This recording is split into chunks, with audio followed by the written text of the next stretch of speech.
¿cuál es tu postura frente a la pertenencia o propiedad de los datos o la propiedad de la intención? Porque mucho de lo que se ha generado de valor de estas grandes empresas de Big Data es que ellos te están desapropiando de tu intención. O sea, tú caminas y usas Waze, o tú manejas o pides algo por Rappi o por Uber, lo que sea, y tu intención de compra, tu intención de relación con el mundo es cuantificada en datos y ellos monetizan tus datos. ¿Cómo está este tema de la propiedad de datos? No sé exactamente el día que va a salir esta charla y nos vea tu audiencia, pero justamente ayer puse un tuit en donde voy a participar en una iniciativa nueva de una nueva red social. Y lo que la gente no termina de entender es el funcionamiento actual de las redes sociales. A eso quería llegar. Esto de que las redes sociales básicamente son gratuitas, no hay nada gratuito. Y las redes sociales, mañosamente, estuvieron haciendo el collecting data durante años y años y años, entiendo. Generaron minería de datos y a cambio de nuestra atención nos robaron voluntariamente nuestros datos. Que valen mucho más de lo que nos dan. Que valen mucho más, que no nos dan prácticamente nada, no nos dan nada. Al revés, sí. Nos quitan y es un enorme fraude a la voluntad humana que no termina de entender lo que significa como bien público, y esa es mi respuesta. Los datos son un bien público. Totalmente. Como el agua, Diego. Pero mira, justo aquí, y creo que me entendiste perfecto a dónde quería llevar la conversación. Hablemos del Universal Basic Shareholding. Sí. Del dividendo universal básico aplicado a Big Data. Pero para responderte la pregunta, yo no creo que los datos sean bienes. Primero es información privada, que le pertenece al individuo y le pertenece al ser humano. Totalmente. Vamos a empezar por ahí. Es propiedad. Es una propiedad completamente relacionada con el individuo. Sí. Y que el ser humano tiene una capacidad volitiva, tiene una voluntad de expresar si quiere consumir información, su deseo, o quiere exportar su información.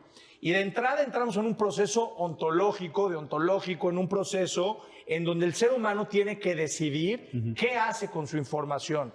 Si se la va a dar a una empresa, si se la va a dar al Estado, o si simplemente no quiere dársela a nadie. Claro. Yo creo que esa opción ya es imposible. Sí, totalmente. Ya es imposible. No, y ni siquiera es conveniente, va en contra de tu mejor interés. Exacto. Porque me parece que justo la evolución de la moral a la mano de la tecnología tiene que ser en una tecnocracia, en un buen sentido de decir, usemos lo mejor de la tecnología en el mejor interés del desarrollo de las sociedades, pero es un sentido de, oye, tu intención, la tangibilidad de tu intencionalidad son los datos. ¿Okay? Exacto. Entonces, pero esto se monetiza. El problema es que tú no estás recibiendo tu fair share de esa monetización. Y por eso entonces lo que entra en crisis es el concepto no podemos responder de la propiedad de los datos. Es que lo que primero tenemos que responder es que la crisis ya no está en los datos, la crisis está en el concepto de propiedad. Claro. Ya el concepto de propiedad. Antes, ¿en dónde nacieron las clases sociales? Cuando tú tocabas esto y decías, esto es mío. A ver, toca un dato, toca un flujo de información y di, esto es mío. Toca una idea. Toca una idea, ya no puedes. Claro. Entonces, cambiemos, entremos por entender básicamente que ya no existe la propiedad, existe el usufructo. Exacto. Es como cuando tú en Londres o en China. Y ese es a lo que quiero llevar, y por eso recuerdo a mi profesor cuando me hablaba de democracia china. Tú no eres dueño de un bien. Diego, ¿tú has visto un féretro seguido de una caja fuerte? No, ¿verdad? Bueno, somos usuarios de bienes, somos usuarios de la tierra, pero no nos llevamos nada. Entonces estamos permanentemente usufructuando información y datos.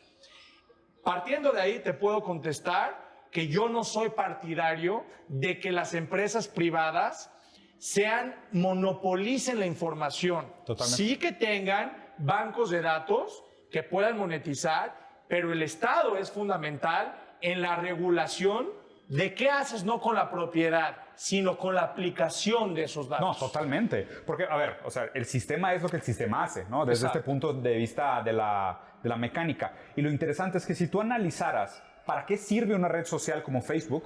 Podrías decir, para desestabilizar democracias. O sea, no sirve para que veas fotos de gatitos, no sirve para acordarte el cumpleaños de tu abuela, no. Claro. Sirve para desestabilizar democracias, porque es donde está su mayor generación de ingresos. Claro. Y es donde está la mayor fuerza de energía, gasto de personal. Entonces, ¿cuál es el objetivo de Facebook? Desestabilizar democracias. Así es. Porque eso es lo que funciona. Así es. Entonces, y lo que me parece interesante, y quería tocar justo el tema de esta red social mexicana, ¿no?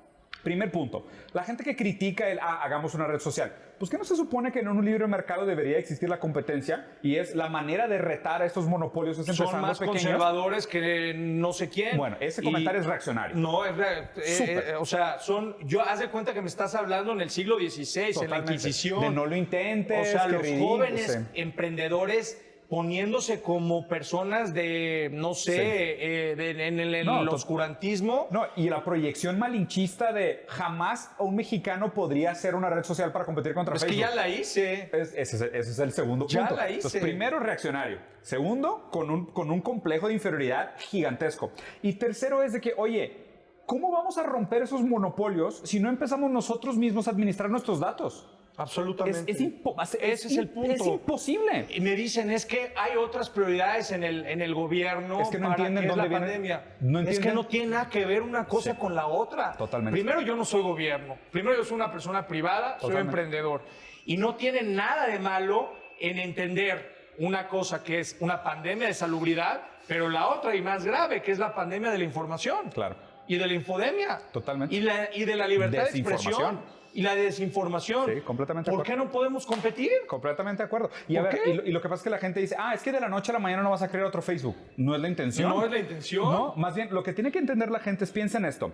El sur del mundo ha sido una fuente de materia prima para el valor agregado creado en el hemisferio norte. Así es. Lo que tienen que entender es que la futura materia prima más valiosa de la humanidad son los datos. Si nosotros no empezamos desde hoy a crear un sentimiento central de administración y propiedad de los datos en el hemisferio sur, esa materia prima también va a beneficiar solo el hemisferio norte. O sea, eso es lo que la gente tiene que entender. O sea, es la apropiación de los bienes comunes. ¿Sabes por qué me llama tanto la atención esto, toda proporción guardada? Cuando me fui a China en el 2001, toda la gente se burlaba de mí y decía que yo era como gran parte de mi vida, que yo era un mitómano y que vivía de los sueños. Y cada uno de los emprendimientos que hago, cuando la gente ve que son reales, cuando la gente... Hicimos esto de la red social del México contra COVID-19, se burlaron de nosotros, la hicimos en 1 mes y medio, ayudamos a más de 250,000 mexicanos. Claro. Y cuando vieron que eso en México se podía hacer, que no cobramos nada, que el único objetivo, o sea, que no había un modelo de negocio como tal, sino era un nuevo modelo de antropología, de conectar a la gente. Totalmente. Y en un país tan dividido, tan sesgado, en donde hay chairos, fifís, fachos, no sé, esta selva de adjetivos calificativos que se le da a la sociedad, para mí, Diego, lo fundamental era provocar algo básico en los seres humanos, diálogo. Oye, Diego, todo el tiempo nos pasamos en el celular, estamos tú y yo aquí, y en lugar de vernos a los ojos y hablar, estamos viendo la pantalla del teléfono.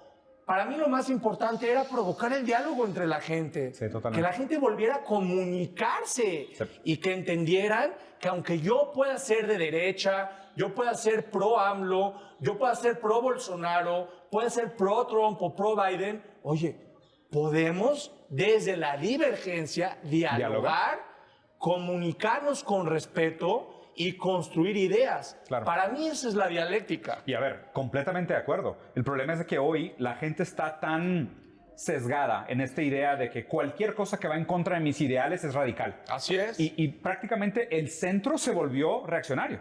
El centro, o sea, el centro político, el espectro político se volvió reaccionario. Y cualquier cosa que me mueva de mi zona de confort, no. Y según yo, esta resistencia al cambio viene de una inseguridad y del fracaso del futuro.